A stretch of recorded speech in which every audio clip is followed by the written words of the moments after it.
and welcome to the WrestleTalk podcast here every Tuesday and Friday, and this week, very excitingly, Sunday and Monday as well, because this is SummerSlam weekend, and we've got reviews of Night 1 and Night 2, the first ever two-night SummerSlam in podcast form, with Luke and Dan on Sunday, and me and Luke on Monday. Yeah, we also dropped an episode on Wednesday as well with our SummerSlam predictions. It's SummerSlam. It's the biggest party of the summer right now. Even bigger because of the two nights. Of course, if you haven't been here before, please press the thumbs up button. Give us a subscribe wherever you get your podcasts from. You're going to make a thing of it. You've made a thing of it. No, the brilliant fans have made a thing of it. And now you're putting pressure on me. Well, you can get it on YouTube, on Spotify, on Apple Podcasts, and yes, actually, there is a new bit of exciting news. You don't need to big it up that much. It's not as big as last week's news, where we're on coffee stamps or something, whatever it was. Mm-hmm. This week, QR codes. Whoa. Yes. Yeah, you can get the WrestleTalk podcast. We've signed a deal with QR codes where if you line up your phone in the right way, really close to the QR code in like the bottom eighth, you can also get this podcast. So what you're saying is that for every QR code, there is a QR code within it will direct you towards this podcast, like on every QR code. Not many people know this, but it's a lot like fractals. There are just like an infinite amount of QR codes within any QR code. Was he part of Retribution? Yes, yeah. It was him, Slapjack, internet connectivity. Yes, and please leave your comments down below, because we've got a sort of like a more focused episode this week. We're not really covering the big news stories of the week. There's been a few. Vince McMahon can't drive. Part 2. Do we all remember? Did we all forget that he crashed his car like 2018? Well, it was like when that story came out that Vince McMahon was in a car crash, all of a sudden it was like, yeah, of course, he can't drive. Like Jim Cornette's being like, me and Jim Ross refuse to get in cars with him because we've got kids and we'd like to see them again. I really vividly remember Vince crashing his car in like 2018, 2019. We can laugh about this because no one was injured. It was okay. But there's this weird photograph of him. He must be minutes after emerging from the car, walking around snowy Connecticut, and he looks like the Bigfoot. he looks like the shot of Bigfoot, and he's the weirdest thing. He's in tracksuit bottoms. Oh man, just coming from the gym. Yeah, it's weird. Anyway, we're not talking about that. We're not talking about Cody Rhodes, sort of giving the biggest reveal of his maybe bad blood with AEW so far. You can go over to the WrestleTalk news episodes and catch up with that stuff. We are, of course, reviewing AEW Dynamite, but our focus of this episode is going to be WWE Unreal, which is the new Netflix docu-series that got launched this past Tuesday. All 5 episodes were available to watch, which WrestleTalk.com's Amanda Savage was surprised to hear, because she was staying up late for it to drop at midnight so she could watch the first episode. And I was like, you're not going to watch all of it, are you? She's like, well, all episodes? And I'm like, yeah, it's Netflix. Yeah, they drop everything, unless it's Stranger Things, in which case they will spread that out over 3 different billing periods. But they're going to drop like 4 episodes in each one. Like in volume 1, there'll be 4, and then. But either way, so all 5 episodes have dropped. You and I have now watched all 5 episodes. Rory, who was in the room with us, watched all 5 episodes like shortly after it dropped. Like you watched like all of it in the one day. Some people are too big a fans, is what we've come to realize. But yeah, I finished it yesterday on the train ride home. I watched the final episode on my train ride. I watched the final episode an hour ago on my lunch. Yeah. So this is, I guess, like top line thoughts.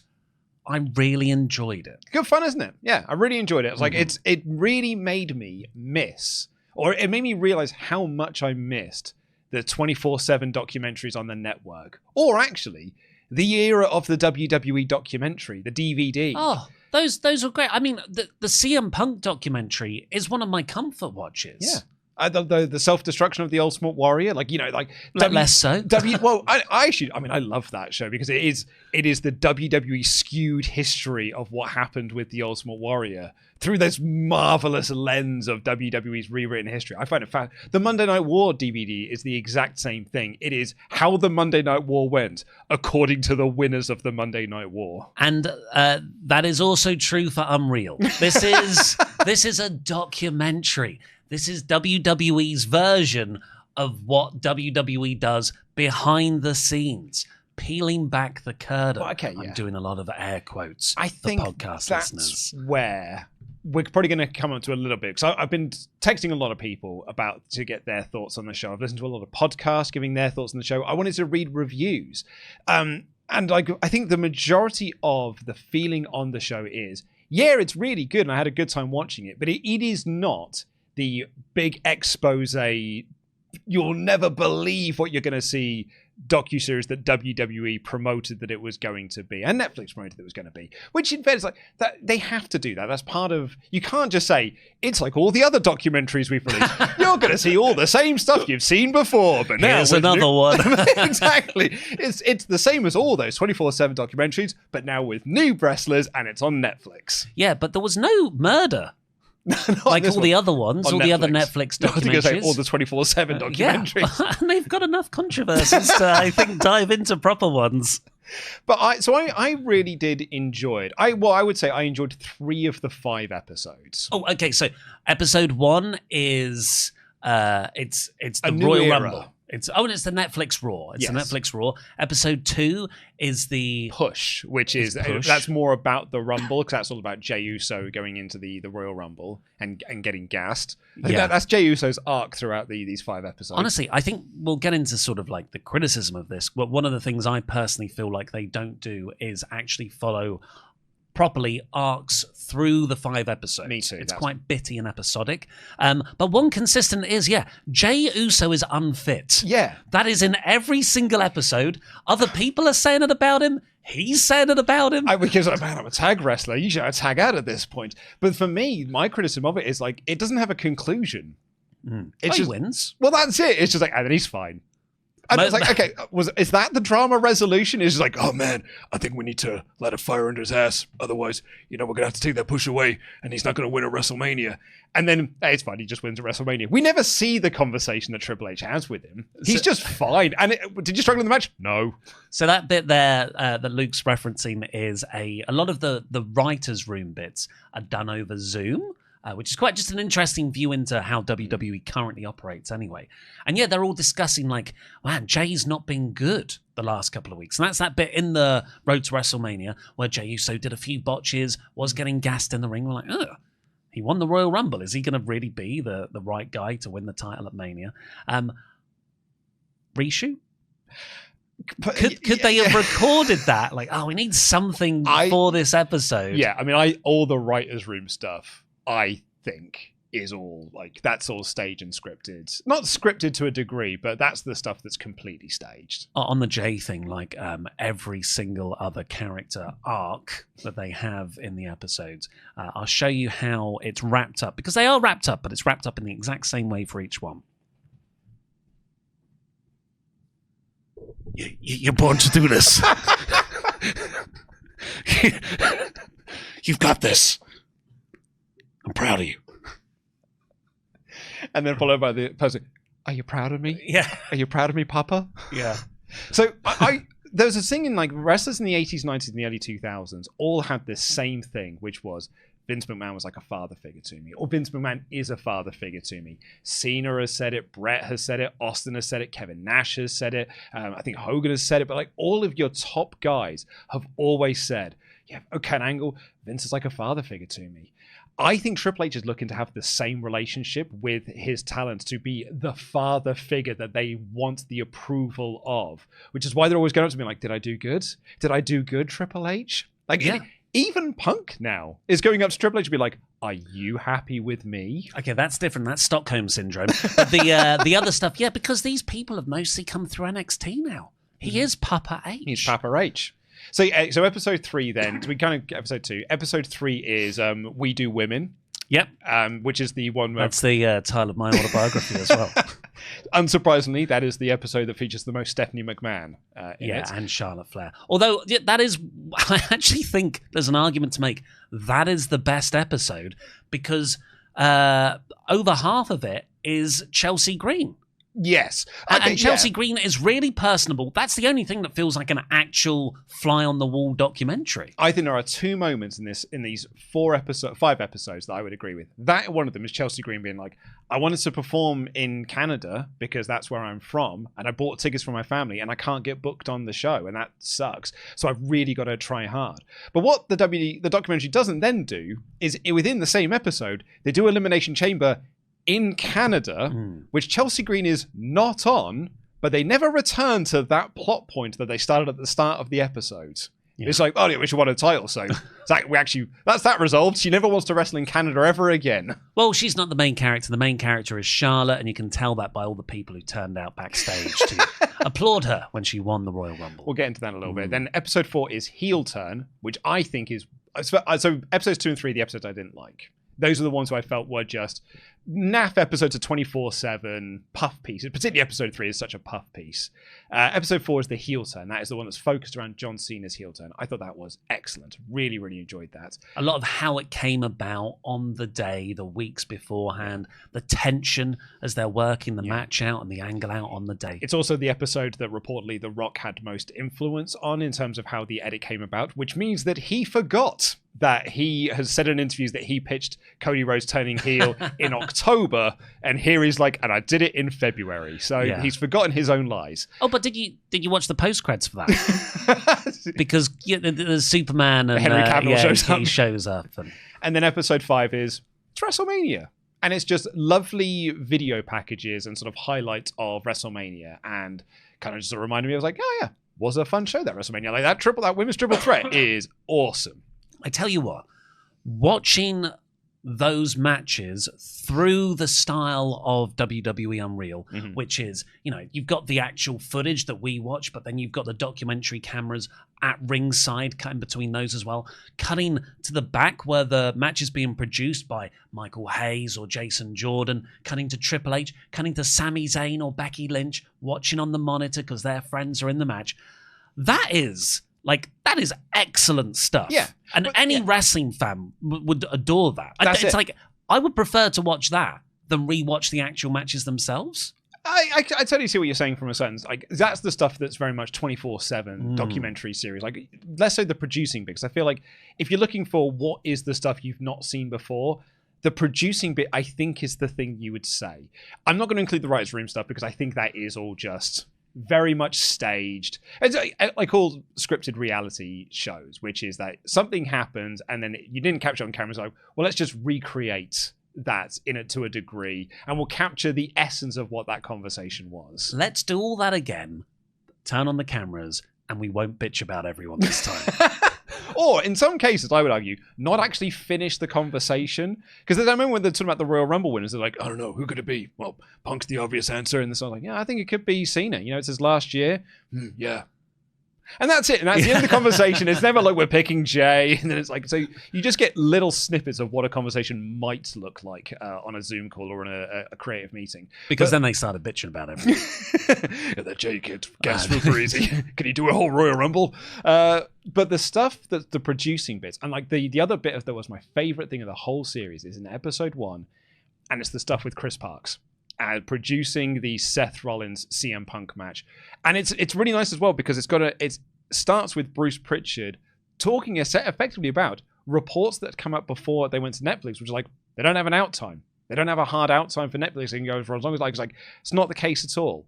So then there's Chris Parks just producing this match, clearly under the impression that they could go as long as they want. But they've got time cues that they need to hit. And Bruce Pritchard is like standing over his shoulder and he's like, Bruce, I'm so sorry. Like, we're cutting stuff out that you can't believe the amount of stuff that we've cut out of the show. We've cut the kind of ice stuff. Would have been really great, but we're cutting it now. All right. Yeah, this is great, everyone. Great. Aren't we doing good here? We're doing really good. Everyone's having a really good time.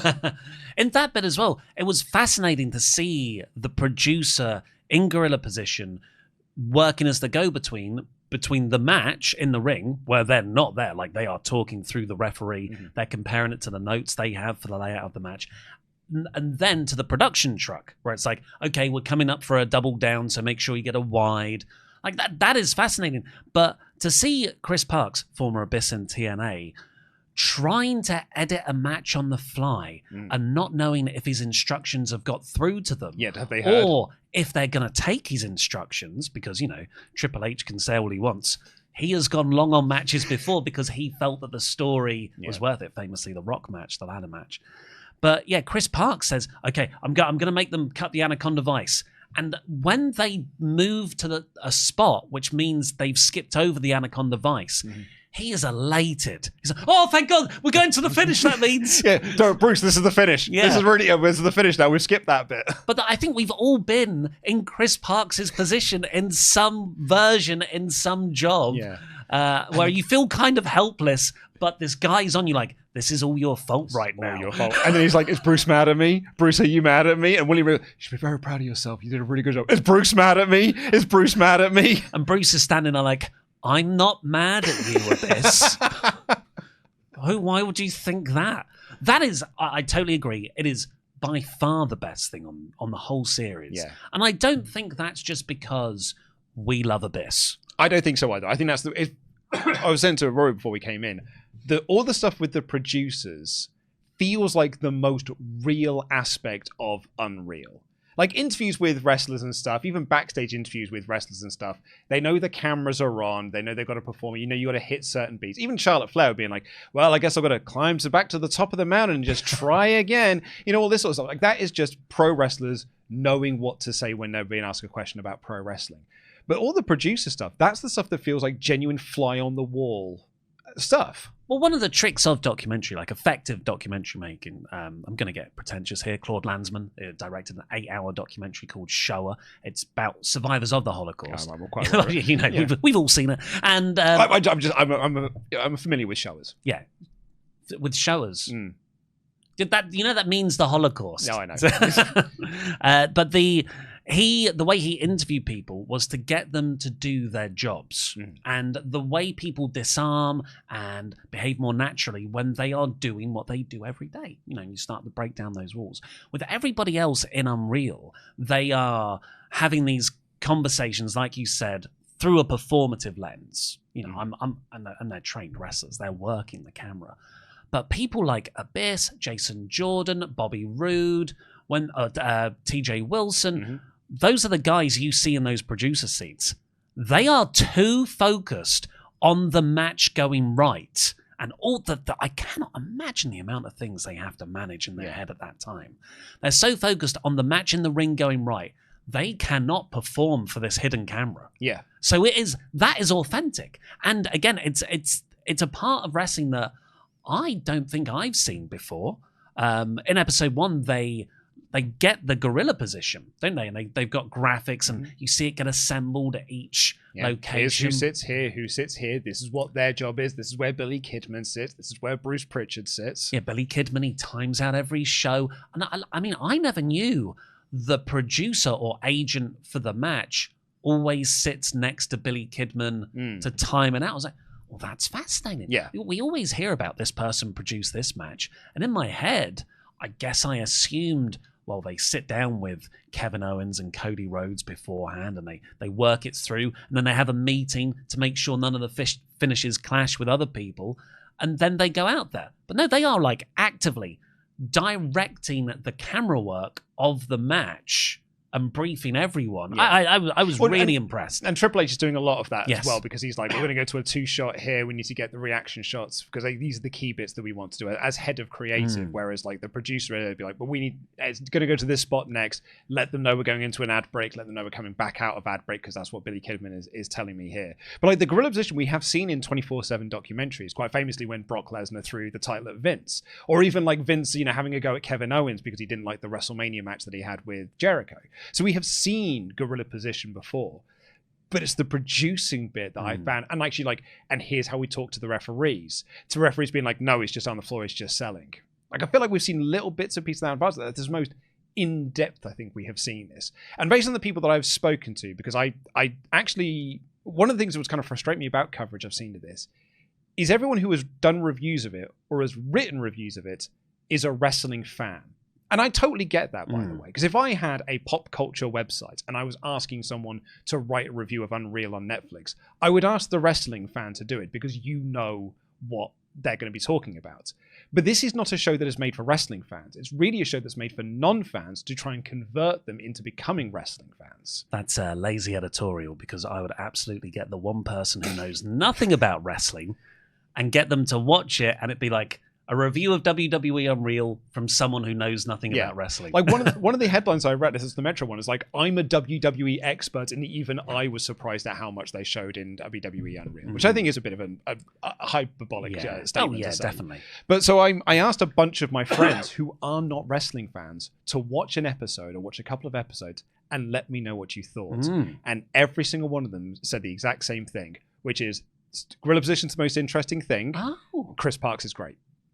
Really? Yeah. Did they just watch episode 1? They mostly just watched it, but so I've got some reviews I can give you here. So my friend said, overall, I should say this friend that I spoke to is a lapsed fan. Right. Okay. Hasn't watched since 2003. He said, overall, I thought it was good. I thought it covered basics and aspects of the wrestling business well for viewers who are unfamiliar. Although I did get the impression that, much like the show's matches and storylines themselves, some of the behind-the-scenes content was also staged and scripted. But it was really entertaining, and I will watch the rest of the series. It shone a light on how much pressure some people are under. Also made me wonder whether some of the individuals are still in character or persona, despite it being a behind-the-scenes making-of documentary. Felt sorry for that Abyss person, though. Also had no idea about Gorilla Position, and my friend who's got zero clue about wrestling said, Gorilla Position was definitely the most interesting bit for me. It's as fascinating as a piece of sports theatre, unique in that aspect, like a sports soap opera, acting live to large arenas where people go completely suspend their disbelief. There isn't anything like this in entertainment values. Well, that bit is the literal peeling back of the curtain. That's it. Behind the curtain at a wrestling show is Gorilla Position. Yeah. Where's this bit here? He said, I found it interesting. This is my friend who's got zero clue about wrestling. Said, found it interesting. Felt some still felt acted, and wasn't sure if the wrestlers even knew what the line of reality was. But it did a good job in trying to explain things to a non-wrestling fan. But I still felt lost at times, and lots of the language I didn't understand. Did find it fascinating to see the behind-the-scenes work in creating storylines and how they run shows during the match, communication with the referee. And so another person I spoke to said the same thing. It was like, I actually was a bit lost in the first episode because they were using wrestling lingo and didn't explain what some of that lingo meant. And my wife said something similar as well when she watched it. Yeah, so I've not spoken to any non-wrestling fans. I've spoken to plenty of wrestling fans about it because I think we've all dived straight into it. But my partner, I've watched 2.5 episodes. I've watched 3 episodes with her, which is actually 2 full episodes and 2 half episodes. This happens quite a bit. You know, just gonna check Instagram. Okay, I've lost her. Yeah, flick it, just buff it out of her hand. And she said something similar. She was like, I'm a bit confused. It's like it's lost me, but not from an interest perspective. I don't really know what's happening. The show does do a lot to explain things. Like, here is Gorilla Position. Here's what WrestleMania is. Here's what a heel means. And I do think... Here's what the Royal Rumble is. Yeah, I think in general, the mechanical making of the show is of a very high quality. The graphics that they use to just remind you where we're at in the story. So they've got this calendar view they keep going through. In the John Cena heel turn episode, they really do a great job of making the very close circle booking meeting feel like it is a murder mystery connecting everyone together on a board. Yeah, and Travis Scott's also there. And we've got to talk to Travis Scott. It's Nick Khan second, Travis Scott first, over who I'm signing this idea off with. But yeah, they don't pick people from the start of episode 1 for a new viewer to follow and learn stuff through with them. So you get this in most TV shows. I don't know why Recess is popping into my head as an example, but on episode 2 of Recess, Gus joins. He's the new kid. There's a whole episode about bullying the new kid. And then the rest of the gang can educate Gus on the politics of the playground. So we are Gus in that as viewers. They don't have that in this show. Instead, you just have Triple H in the Interatron format, which is, again, the documentary pretentiousness, and Errol Morris aesthetic from the Thin Blue Line documentaries, where he constructed this thing which is mirrors, And all documentaries use them now, but he was, doing it before everyone else, so that you can look right into the camera. But I think with Errol Morris, there was a sort of, what do you think, a periscope contraption of mirrors where it's his face. So his face is over the lens. Feels like you have an actual conversation with them.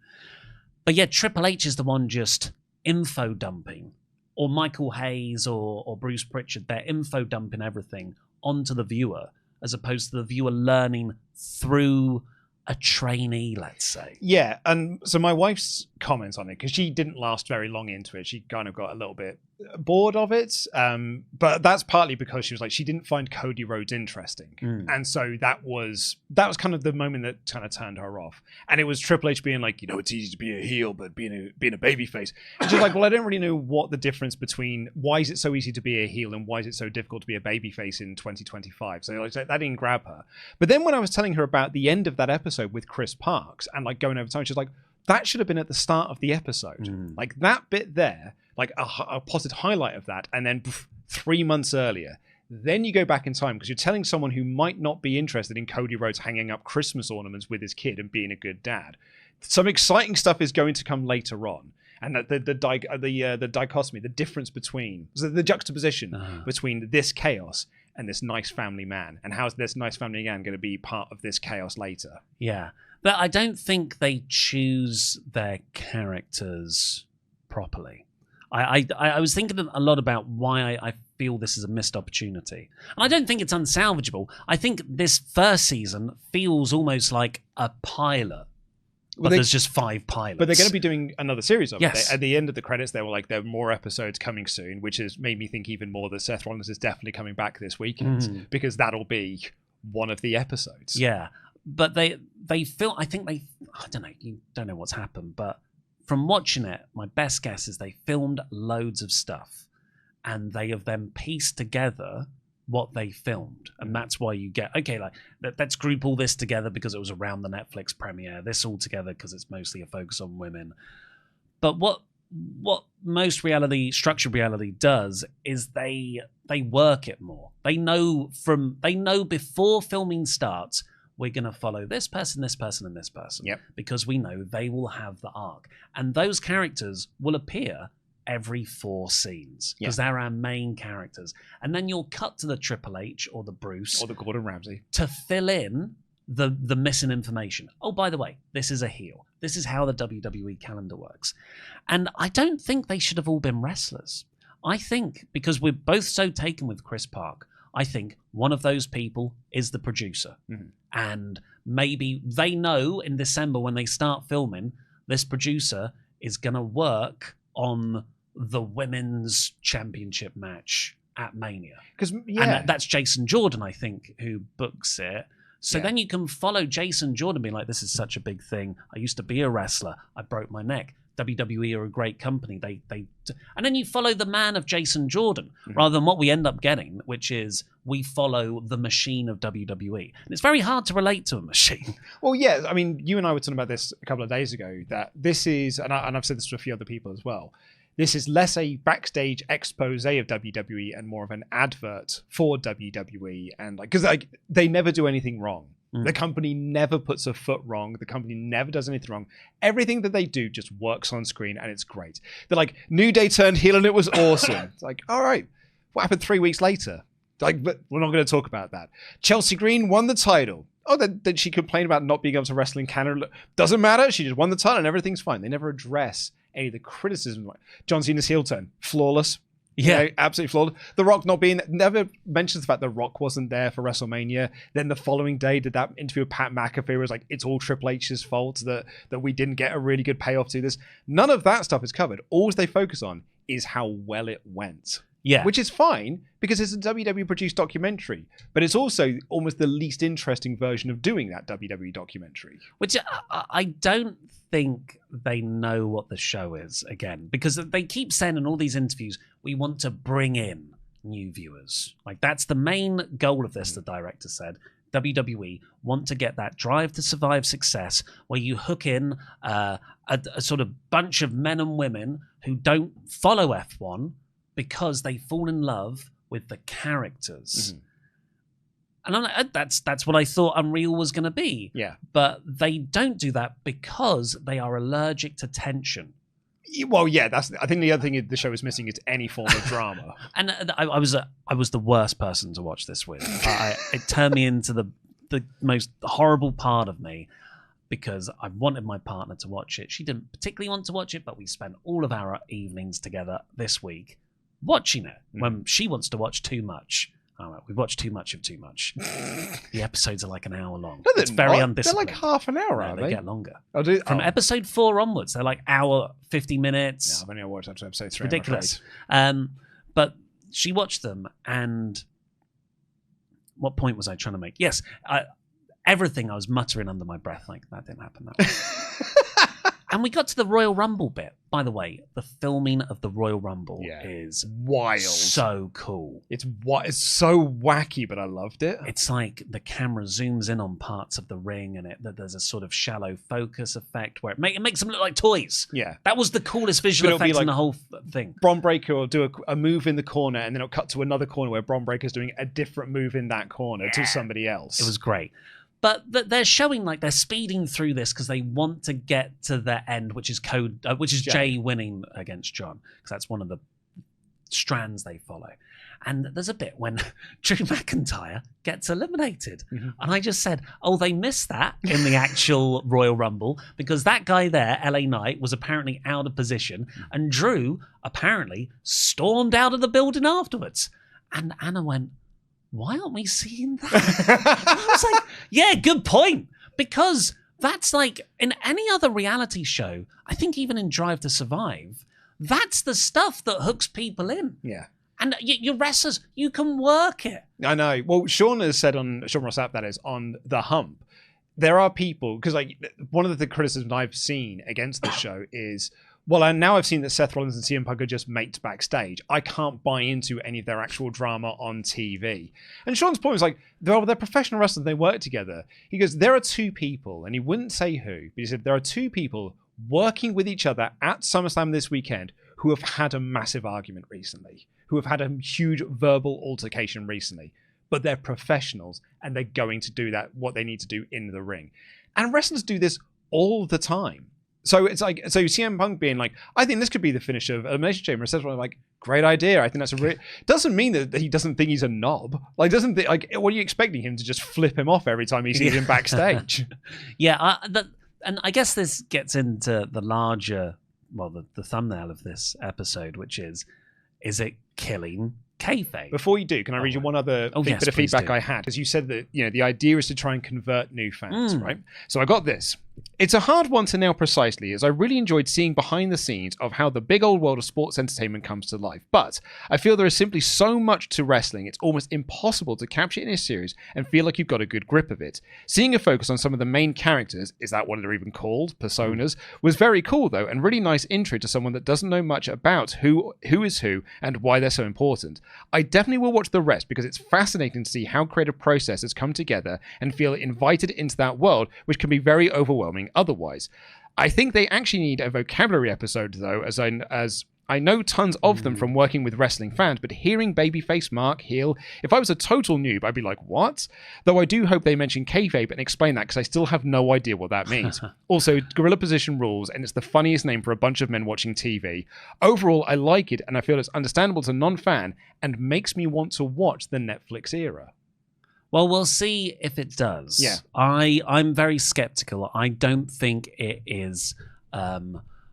it doesn't have as much of a dramatic hook for people to then go, oh, I'll watch the wrestling part. I think that's what it's missing, right? Is missing the hook, like a big drum thing. Like Drew McIntyre storming out after the Royal Rumble would have been a dramatic hook that you'd be like, wow, look at this. But I think you're right. Like, they are too afraid to show themselves doing anything wrong or being their wrestlers critiquing something that they're doing. You see a little glimpse of it. Like Chelsea Green arguing about the finish to Saturday night's main event to be like, why aren't I just winning with my finish? Like, that really is kind of like one of the only bits. Well, there's that, and there's also the Tiffany Stratton Charlotte Flair bit. So when they had their promo in the build to WrestleMania, Charlotte gets thrown off by the booing, and Tiffany Stratton says the divorce line and then ducks out there. And it cuts backstage to Gorilla, and Triple H is like, is that in the script? Is that in the script?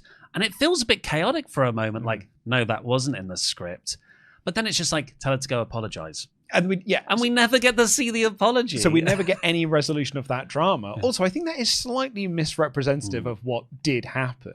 So the report from the time is that a couple of weeks before that, they had the side-by-side interview where Charlotte went off script to make Tiffany look bad. And the idea was that Tiffany had to try and find a way to fight back in that promo segment. And then in that promo segment, Charlotte goes off script first and makes fun of Tiffany's voice. So Tiffany's like, yeah, all right, let's talk about your divorces then ducks out. And then she's like, yeah, what of Kaiser's in my DMs?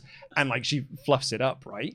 So, but because the focus of the series is on Charlotte's return from injury and it's her redemption and it's worth the wait. I've got to fight back to get this Royal Rumble win and win the title at WrestleMania. Because she's the main character, she has to be the one that's sympathetic. So you can't focus on what she did wrong in the segment. The Pfeiffer report was both of them got heat backstage for that segment. Unreal presents it as Tiffany got heat for that segment. She needs to go and apologize to Charlotte Flair for what happens. Yeah, and a different documentary, which I really thought this would be, would then present the Charlotte-Tiffany WrestleMania match as, are they actually hitting each other? Because Tiffany gets the busted tooth. Yeah. I mean, when we watched it, we were like, they're like laying it in a bit. Yeah. And then you can really muddy the lines of, well, we do script the wrestling, but some of them actually hate each other and they sort it out in the ring. And then as a fan, I'm like, well, yeah. I mean, I thought I was pretty wise to this, but maybe kayfabe. That's kayfabe in a modern era. But maybe this is the new kayfabe. All right, so let's go into But everything's fine. Well, it's more a case of like what the topic of this thumbnail is has this killed wrestling? Because I know there are some older wrestling heads who hated this show because it's shown far too much. You can't put the toothpaste back in the tube. You cannot undo what you have now shown. My argument to that would be, as a fan, I have seen this all already. Yeah, because back in the late 90s, I watched Wrestling with Shadows, and I've seen Beyond the Mats. Like, I have seen what wrestling looks like backstage and behind the scenes. I've seen wrestlers put matches together. Through WWE release documentaries, I've seen these things. The toothpaste was already out of the tube. So what we're moving into is a new era of kayfabe. And maybe that's what the press conferences are, these Triple H press conferences. That's the new era of kayfabe. And it is trying to keep secrets away from the dirt sheets. So that's why I think, like, almost for certain, I think Seth Rollins is cashing in this weekend, because that will be an episode in Unreal 2 about how hard they work to keep that a secret from it getting out. And they'll put it over as this amazing surprise when it happens, when actually it came out the day after the jig was up. But this I don't fault them too much for that. Look, I'm under no illusions. This is a corporate brand PR exercise. And unfortunately, for me, as someone who was very passionate about documentaries, actual documentaries back in the day, that word and genre has become very coerced and co-opted by people brands who want to control the narrative of certain things, be it celebrities or brands, yes. And I in like 10 years' time, I don't think anyone will care, and it will just be this like, what is truth? There are multiple versions of truth. Whereas the original documentaries, pre-2018 Netflix boom documentaries really did try to find some level of objective truth generally. But here, this Shout out is to you, Louis Theroux. Well, he was actually subjective truth because he was very lit. But the WWE stuff, it is what it is. It's Dallas Cowboys, it's the Beckhams, it's the Robbie Williams one. Do not take their word for it. I don't mind that. I'm an adult. What I do mind is there's no tension. There's no dramatic hook. I'm really interested in the production elements and how things are put together. And some of those big moments and matches that we've seen very recently, it's really thrilling to watch the clips of that and what was happening backstage and the cross-cutting between the two. But this was the opportunity to follow the wrestlers, make them into real-life characters, and that is the modern way to confuse kayfabe and make them bigger stars.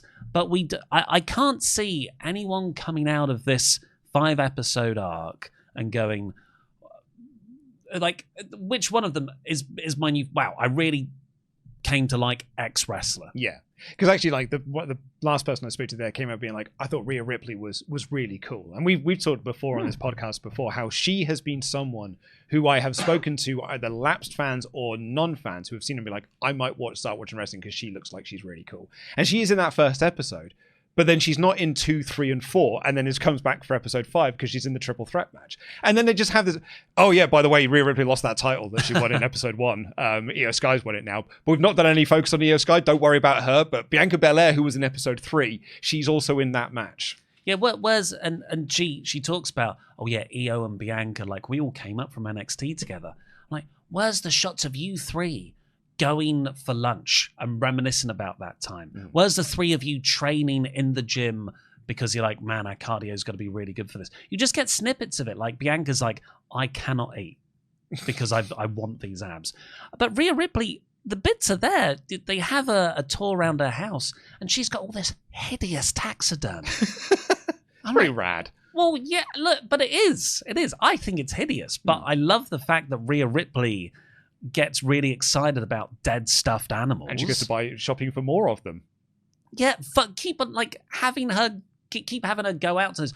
Show me Chelsea Green getting more of her costumes made and her storage issues with all of the costumes she has. Yeah, and it was again, talk about it being controlled by WWE. Buddy Matthews is not interviewed in that. Brandy Rhodes, of course, is being the wife, and they mentioned that Becky is Seth's wife, but they don't interview Buddy Matthews because he's from AEW. Don't interview Matt Cardona because he's not within WWE. Did you notice that there's no Jim Ross commentary? Like, whenever they show archival footage, they use Jerry Lawler's commentary because Jim Ross is the voice of AEW in some aspects. I didn't pick up on that. But yeah, Lee Fitting is a producer on this. Yes, of course, yeah. This is a WWE editorialized series. Yeah. But then I think it's in episode 4, there's like one line from Jim Ross in there, which really surprised me because all of the other ones, like when they show archive footage of Triple H and The Rock, it's all Jerry Lawler commentary and not JR. But that's I come to expect that. It's a WWE produced show.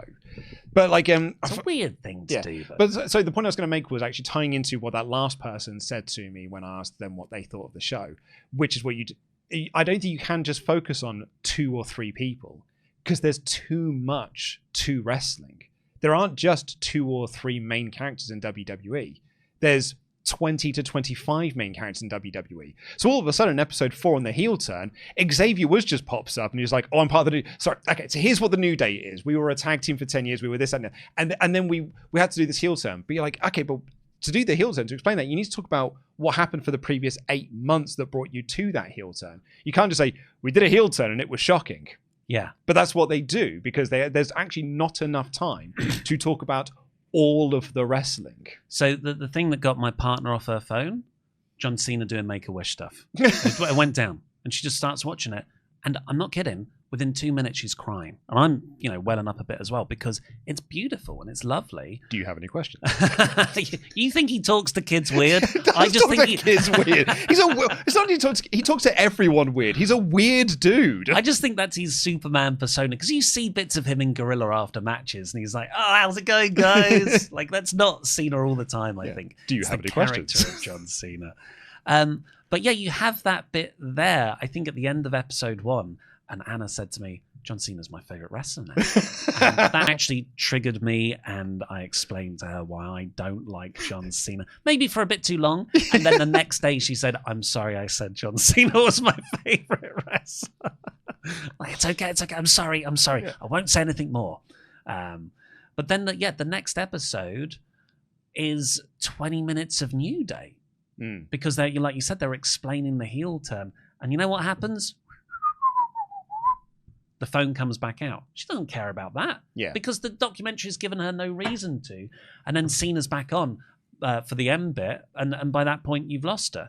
I think you're right. You can't follow 25 main characters of WWE while explaining every bit of language and how the calendar works and what the stipulations of matches are in 5 episodes. So don't do that. It's an impossible task. You find a producer, a trainee, a commentator or like a ring announcer and a veteran, and that's John Cena. And those are your 4 people, like I said, and they are in every 15 minutes. They have at least one scene, and then you can pepper in other people throughout. Unfortunately, Cody Rhodes, as much as I love him, and I do love him in this, isn't an engaging character for a newbie to hook into. So I lost my wife. He's a great on-screen person, but he's not the guy. I guess he's got the family. That's quite interesting, but it obviously didn't engage your wife and nor mine either. No. So I think the choices they made of who they followed as the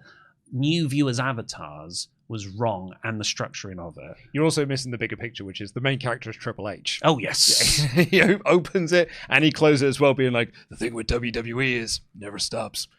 Sitting here, WrestleMania suddenly just finished. Got the script for Monday Night Raw.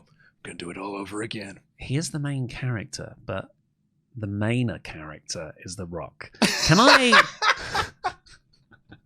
I go through my favourite scene from episode 4? This is the John Cena heel turn. And actually before that, have we talked about it already? The Hunter and The Rock have a conversation in the arena as Elimination Chamber's getting set up. Mm-hmm. This was obviously the pay-per-view where Cena turned heel. And Trips asks him, in view of the cameras, I'm just like, what were you thinking for Cena? Have you already figured this out with him in character? Or is Cena just thinking, well, I'll take the opportunity if Cody isn't? Yeah. Like, oh, wow, that's pretty important. That's what we talked about on this show. Was this premeditated by The Rock and Cena? We're talking in a kayfabe sense. Have they always been working together? Or was it a snap decision that The Rock made in that moment, offering it to John? And this is 6 or so hours before the turn, and they haven't figured out the actual context of the turn. I thought that was, it shows even in the Levesque era, I still believe it's done pretty much on the fly. Mm-hmm. And I'm not saying that's a bad thing. When it comes to The Rock. But because I think it's impossible to really have proper long-term, non-changing visions when it's such high-frequency, continuous programming. But then, Triple H says, look, for the actual thing, here's how I'm picturing it. Rock, you don't get physical at all because the heat is on you because you orchestrated it. All the physical heat, the beatdown stuff, that's John Cena. He does all the beating down of Cody, just like in the film, where it's the henchmen who do the work and the big boss only gets physical right at the end of the film in the final scene. And by that, I'm pretty sure he means not tonight. I think he means like 6 months down the line when we pay this off. Well, maybe in The Rock's mind, he's like, well, this is going to be the end of the movie because I'm not going to be at WrestleMania and I'm probably not going to be back for the rest of the year. So Rock then goes, I love that. Here's what I'm thinking. I whip him with the belt. Triple H goes, I love it. I think we should all get together, make sure we're all on the same page. This is crazy. This is really good. And it made me love Trips in this moment because he just had to look at him and eat the crap. And that Rock probably had editorial control of how that conversation was edited. But Trips then goes, yeah, I'm feeling that. And then there's this weird cut and Cody's also with them. So, okay, I think obviously they're not going to have the actual disagreement with the cameras there. So they probably just awkwardly fizzled out and then spoke somewhere else. Or they'd already had this conversation and Rock sandbagged him. But then afterwards, Cody's just appeared there. He's with Rock and Triple H. And Cody goes, man, this is going to be bonkers. And Trips goes, bonkers.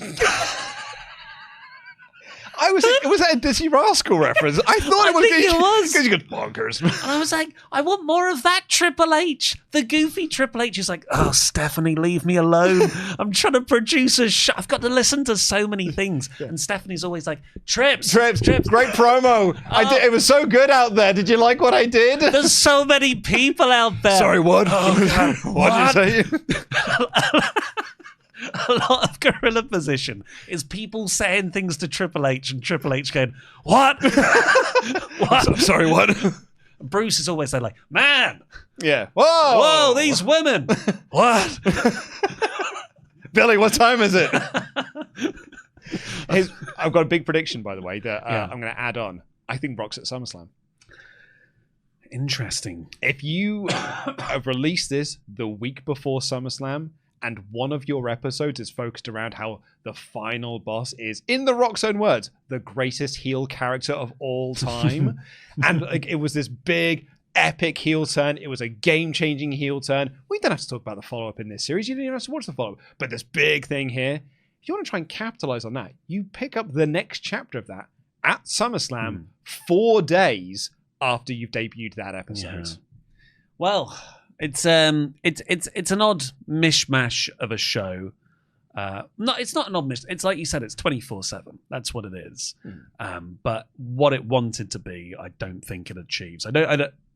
I'm very doubtful that it will actually bring in new viewers because there's not a dramatic hook there. Yeah. It'll bring in people who are interested in wrestling. Yeah. And we're already watching. Like the wrestling fans that I've spoken to who watch this, Rory, you really enjoyed this show, right? Like I did too. I had a really fun time watching all 5 episodes, and I loved seeing the behind the scenes world that it presents. And all the wrestling fans I've spoken to be like, yeah, I thought it was really enjoyable. Not the show that they told me it was going to be, but it was a good show nonetheless. And the non-fans I've spoken to have all said, yeah, I really like this. I'm probably going to watch more episodes. Whether it actually converts them to watching more of actual WWE remains to be seen.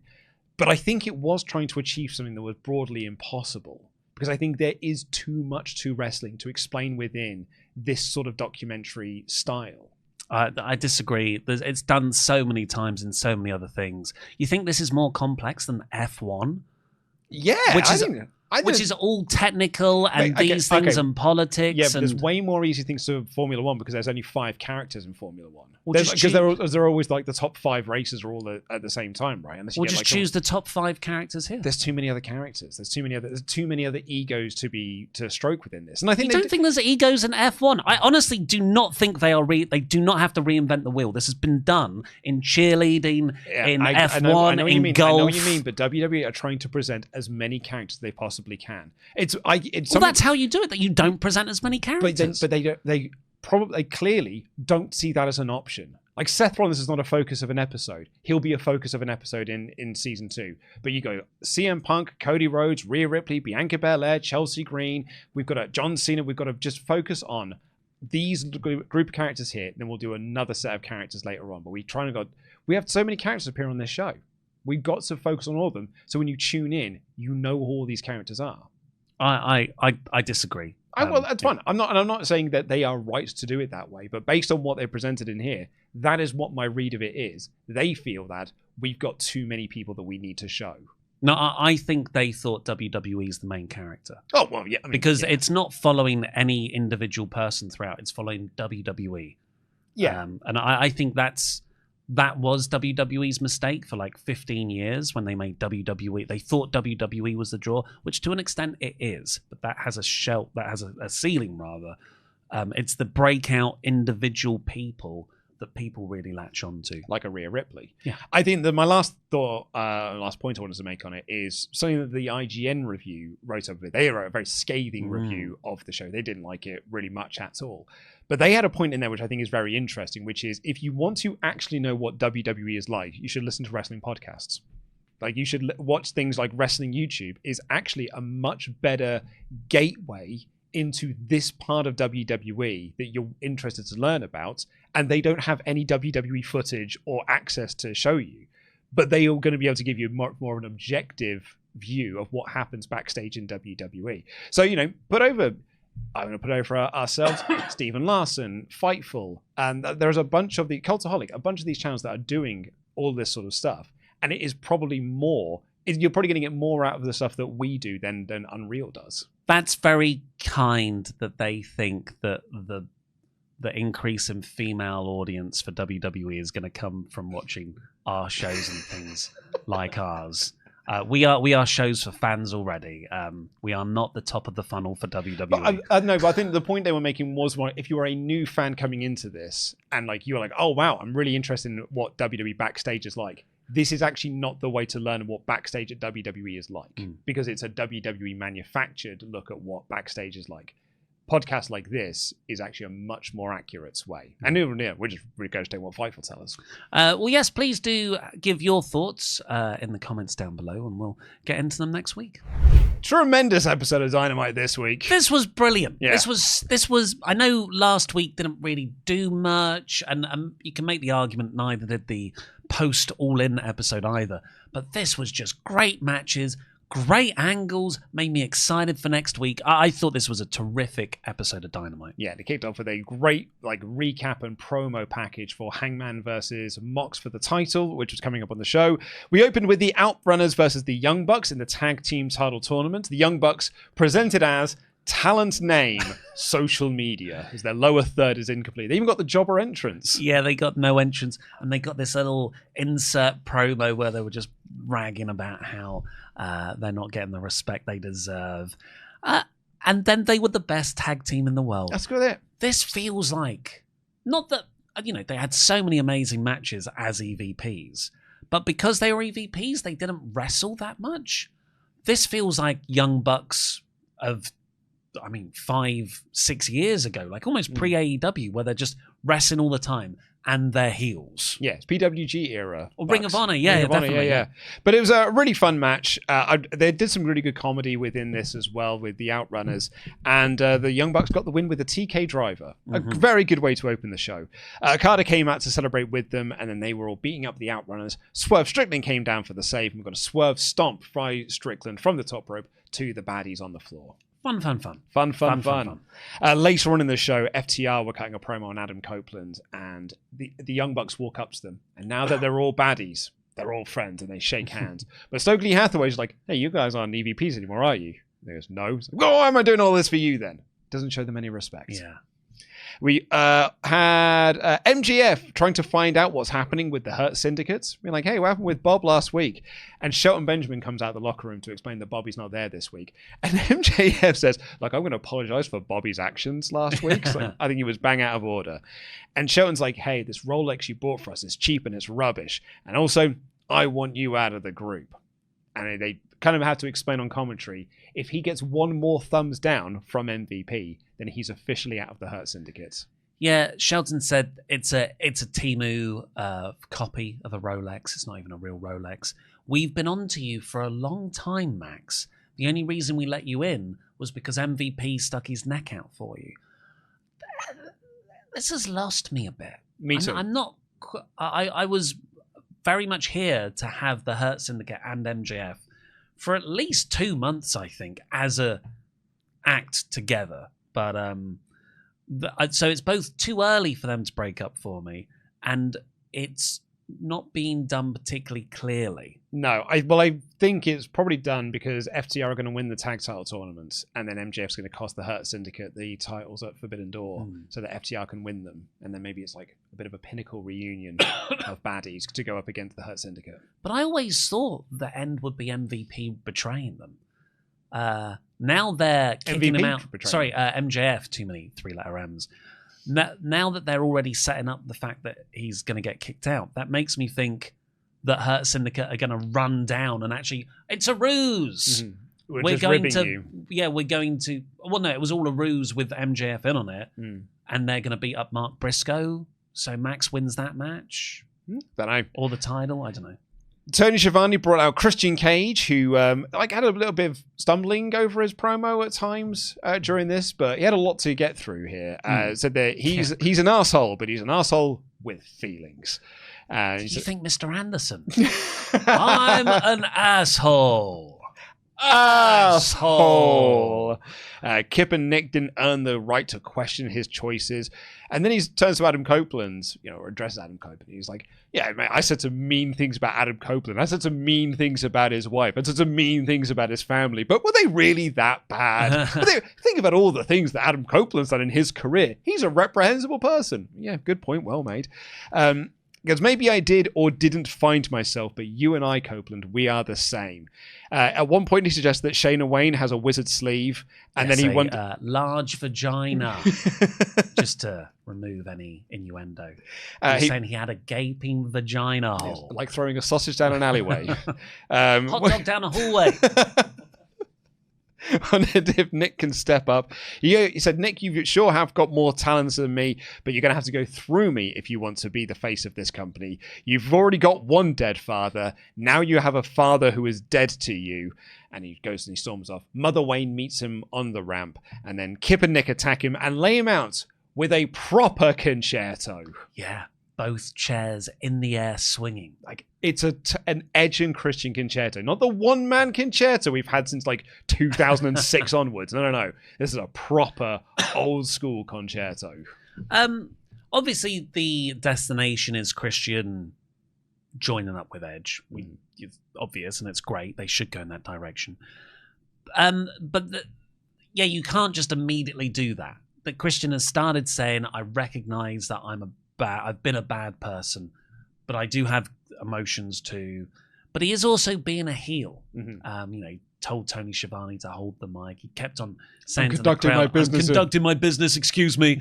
So it's a bit mudded right now, but it's necessary. Otherwise, it would feel too quick if he just became a babyface. Unless you do a memory loss angle. Yeah, now we're talking. The concerto to the head, boom, and he's Peeps Christian again. That's good. He comes out as 2001 Christian. Yes. Actually, we want to do 2000s Christian. He's in like the sort of see-through vest thing, long hair, and everything. The glasses, doing the 5-second pose. That's what we want to see. We're getting FTR and the Bang Bang Gang in the second round of the tournament. Also, look, I'm not trying to throw shade here at AEW's tag team division, but is it that shallow that you had to have Brody King and Bandido as one of the tag teams in this tag team title tournament? Do you have no other tag teams that can be part of this? Brodido. They've got a portmanteau name. You've sold me. And then at the top of the first hour, because they are hour-long matches, presumably, it was Jon Moxley versus Hangman Adam Page for the AEW World Championship. It's your classic violent death match that builds to the straight singles match. So Mex took issue with this as well on his social media, and I kind of agree with that. But also, that is the plot of this story. Oh yeah, I was being sarky. I think it's a brilliant idea because, well, first off, this is an epilogue. So it is a natural de-escalation from the gore of the pay-per-view. But also, this shows really smartly the transition from Mox's reign to Hangman's reign. In Mox's reign, he wanted to be beaten by someone who was willing to go to the depths of their personality, like the worst version of themselves. Hangman wants people to beat him by being the best of themselves. Ergo, you get Jon Moxley given a death match, and Hangman, where it's a straight-up match with no interference. Yeah. It's man-on-man, fair action. Yeah. I am a man. This match was extraordinary. Yeah, great. And also it then means that, well, Hangman didn't just win the title because there was a bunch of interference and Will Ospreay and Bryan Danielson and Darby Allin helped him. No, he won this title because he is the champion of the world. He is the best wrestler in AEW right now. And man, this match was awesome. What are you going to work over there, John? The neck. The neck. Yeah. This was Pile Driver City. Yeah, Pile Driver on the apron, Pile Driver on the stairs, Gotch style Pile Driver. Pile Drivers everywhere. Dead eyes from Hangman in the ring on the commentary desk. Even when there wasn't supposed to be moves on the neck. When he took that German suplex and was supposed to land on his feet, he sort of bumped his head in the process of it and got a gash on the top of his head. Paige did. But the other thing that I love about this, so the match at All In was obviously violence and brutality, right? But this was still violence and brutality, but almost sort of a mental state. I just really enjoyed this. Claudio and Yuta appeared in the crowd because the referee got knocked down, and security are trying to stop them because there's supposed to be no outside interference. And Marina Shafir sneaks the title to Jon Moxley, who cracks Page with it for a brilliant near fall. I did see someone last week being like, AEW has the opportunity to do the funniest thing. Put the title right back on Moxley. And then Paige, like, the crowd explodes for that. Referee ejects Marina Shafir. She's being dragged away by Claudio and Yuta. And then Darby, sat next to Statler and Waldorf, jumps off the balcony onto all of them. Buckshot lariat, Deadeye, another buckshot lariat. Paige retained. Fantastic. Crossbody from Darby. Yeah, what were you expecting? Coffin drop. Has he got soft going up there on his avalanche? What, the avalanche? You don't climb avalanches. His mountain thing. I think Darby Allin would give it a good go. Snowboard up one. If he saw an avalanche, he'd be like, I'll do that one next. Imagine if he's come down from Everest. He's like, I'm too afraid of heights now. There's parts of me that prefer this match to the pomp and circumstance and blood and gore of All In. Of course, that was more spectacular, but in terms of taste, I love the wrestling in this match. I really enjoyed the next match as well, but I do have one big question I would hold over it, which was Athena and Billy Starkz taking on Alex Windsor and Toni Storm. They, standard tag team match. Babyfaces run wild, cut off one of the babyfaces, heels work over the babyface during the ad break, build to the hot tag. But in the process of the hot tag, Athena blind tags herself back in on Billy Starkz, hits the O-face out of nowhere, and she pins the champion. And then she grabs her contract, and Billy Starkz takes out Alex Windsor, and Athena says, I'm going to cash this in real soon. And my thought was, why not do it right now? You've gotten her beat. You literally just beat her. Surely now's the rules. Surely now. Well, what are the rules? What are the rules? Surely now's a great time to do this. And I don't think that is the rules because she nearly cashed it in last week until Alex Windsor stopped her. Yeah. So why wouldn't you just do it now? Mind games. Oh right. Yeah. No. Idiot. Of course. Yeah. Silly me. They kept Toni and Athena apart for the whole tag match until the end, which was very smart booking, I thought. I thought Billy was great as well. And Alex Windsor looked great in the match as well.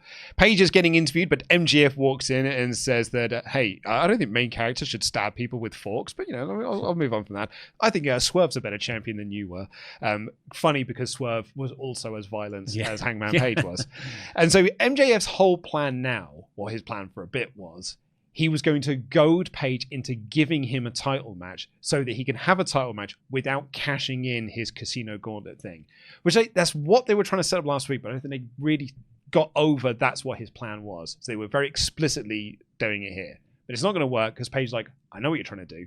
If you want a title shot, cash in that, or be a man and not a coward and face someone like Mark Briscoe, who does deserve to have a title shot. And if you can beat Mark, then maybe you can climb up the ladder and you can face me, the world champion. And he also said, Hurt Syndicate aren't with you right now, so maybe I'll beat you up. And Max walked off. Mm-hmm. Coward. Willow called herself the Trapezoid of Grapazoids. She's brilliant. She is brilliant. She's having a match with Tekla on Collision. And then the main event was Ricochet versus Mark Briscoe. GOA came out to distract, which allowed Ricochet to get the heat, rather. Mark made a comeback. Brodido ran down to brawl with Gates of Agony because they're having a match in the tag team title tournament. Jay Driller for the win. Fun main event. Yeah, fun main event. Mark Briscoe's great. Again, like last week, the Mark Briscoe-Claudio match. This isn't how you build up Mark Briscoe in main events with not super main event guys. I love Ricochet, but, Also, Ricochet went to use a chair in clear view of the ref, not with any sort of distraction plan with GOA, so that was like, why? So the chair was in the ring so the Mark can do the step-up springboard. Come on, Ollie, you paying attention here, mate? Watch the show. And also, Dynamite has quite, repeatedly told me Mark has loads of friends, and he was being outnumbered for ages before Bandido and Brody King came down.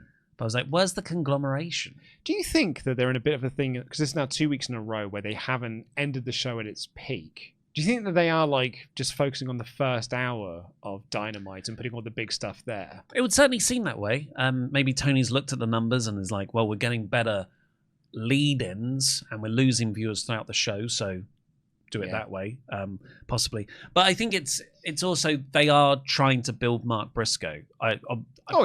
The main event, because the angle comes afterwards next week, will probably be Briscoe versus MJF. Yeah, MJF said as much. Yeah. So it's like Mark finishes this match and he's like, "Hey guys, we're just getting started." And I'm like, "Mate, there's 5 minutes left of the broadcast. You're not getting started at all. It's the end of the show." And you're in the overrun. He calls out MJF. He said, "I'm going to obliterate you. Shame on you for bringing up Jay's name. Shame on me for not obliterating you when you said it a second time. MGS music plays, but there's no Max. He appears on the screen and says, I've now got to face you because a cowboy said so, and I'm going to prove that I'm not a coward. And then he attacked Mark Briscoe from behind like a coward. Lol. And then while shouting, who's the coward now? And then Hangman Page ran down for the save. Everything that we said last week about Mark maybe leaning into the comedy a bit too much with the pickle stuff, seeing that he's meant to be serious now. They corrected massively here. Yeah. Mark was really, really serious, and he cut a great promo afterwards. He even had a promo earlier with Ricochet where he was like, I'm not the same Mark that you faced at Revolution earlier this year. I'm serious. Double or Nothing. Was it Double or Nothing? Pretty sure the stretcher match was Double or Nothing. It might be Double or Nothing. Yeah. Sorry if I'm wrong or Luke's wrong. Yeah. Or we're both wrong. Or we're both wrong. It was actually at Full Gear. Yeah, it was actually at No Mercy. Yeah, I think you might be right. I think it was Double or Nothing. But I thought it was a really good episode of Dynamite. Yeah, great show.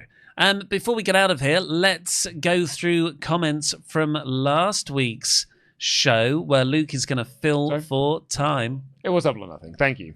Luke is going to fill for time. Sorry. While sorry, I was also looking for the document. I've got it. Let's say we had Cherry's Pig 44 say, I'm so impressed Ollie has a My Neighbor Totoro poster on his wall. Oh, that's nice because we recorded the Hulk Hogan stuff from my home. Manny Richardson 5913 says, absolutely adore Ollie's available bit at the start of the record. Record. Start the record. Only two pro Ollie ones this week. So let's get more of those in. Griff 88 though points out something that I had completely forgotten. I thought about this after we finished. Let's not forget, Jam That Jam is all because of Hogan. It's his tattoo on his arm. And it wasn't in the tribute package that WWE played on SmackDown or Raw. That's now 3 things we've worked out they skipped over. Yeah. TNA, Mr. America, and Jam That Jam. We talked about TNA a lot last... sorry. I think if you just realised. So he's got a tattoo on his arm that says, I am that I am. But Andy Datson noted that it looks like it says Jam That Jam. Because of the cursive on the eye. Yeah, so thanks, Hogan. That's your legacy. We talked a lot about TNA last week and that awful spot where AJ Francis took the spill off of the ladder and took it knob first onto the ladder. This is a great comment that combines that with the passing of Hulk Hogan. Miyagi Young writes, is it just the wrestler AJ Francis with a huge knob or the person as well?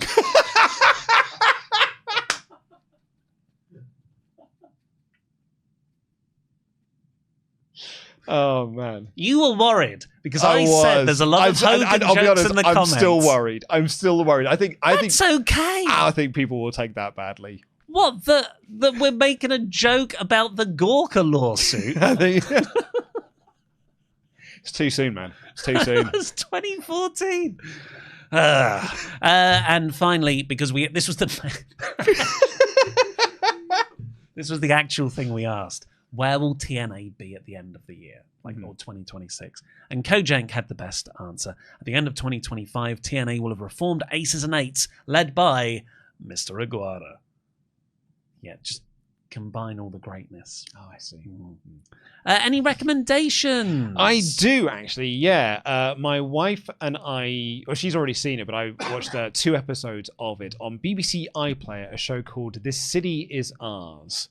Which is, it's like a UK version of The Sopranos. Oh. It's like about a sort of a crime family based up in the Northwest. They're based in Liverpool. So it's got beautiful Scouse accents in it, which is actually the main reason I'm recommending it, because it's just, everyone has got the best accent in the UK, with the exception of Sean Bean, who's got a Yorkshire accent, but he is also very good in it.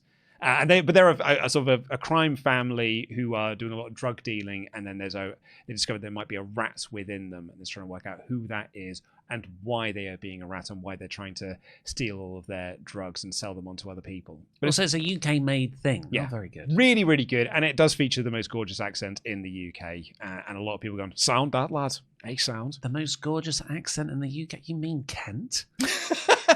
Girls. Toy. Water. Computer. yeah, so that's my recommendation this week. It's a very, very good show. I've only watched 2 episodes of it, so I don't know if it like goes off a cliff towards the end or anything. But my wife has assured me that it does. She's already seen the whole thing, and we're watching it together. Psychotic. Did it come out a while ago? I don't know when it came out. Season 2 is coming soon, apparently. Or Series 2, I should say. We're in the UK. And a little-known TV show called The Sopranos is very good. Always check that out. Yeah, I heard great things. I'm currently now nearing the end of Series 4, and what a show! Mm-hmm. What a show! What's your recommendation for the week? The 90s.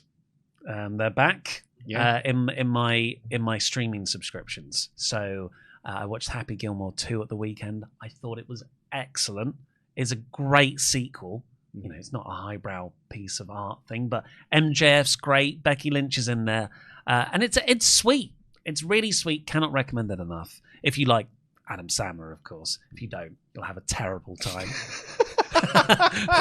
And the other thing is the South Park episode. Oh, of course, I watched it the day after it came out, and you know, you hear a lot of things about how South Park just doesn't have that bite anymore. It's lost its satirical edge. Oh boy, they have found that satirical edge, and it is one of the it's one of the most craziest political, on the nose, immature jokes I've ever seen, and it's glorious. I have not heard so many people talk about South Park since, oddly, the wrestling episode from like. What was the wrestling episode? Yeah, they did the episode where WWE came to town, and they I can't actually remember what the point of the episode was.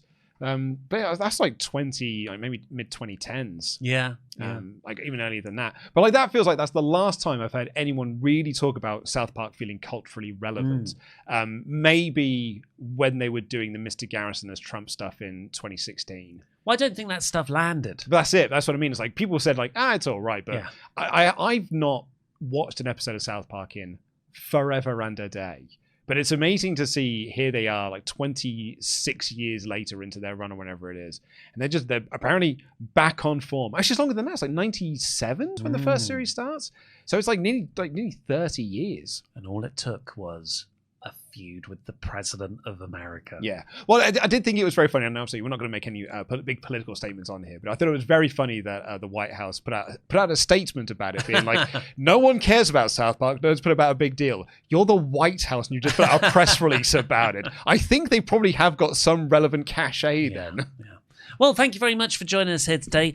Please go over to patreon.com/WrestleTalk, where you can get even more of us talking if you aren't already full up with everything we spew and the SummerSlam bonus episodes and everything, because we've got our rise and fall of the Nexus series that has its most recent episode up on YouTube and on Patreon, and it will conclude next month. So now is the time to start listening to it so you can enjoy the finale all together. It's actually technically this month. It's the 1st of August today. Of course. Pinch punch 1st of the month. Yeah. No returns. And yes, make sure you're subscribed wherever you get your podcasts. Remember those QR codes, because we have all the SummerSlam coverage this weekend. But for now, I've been Ollie Davis. This has been Luke Owen, DAD.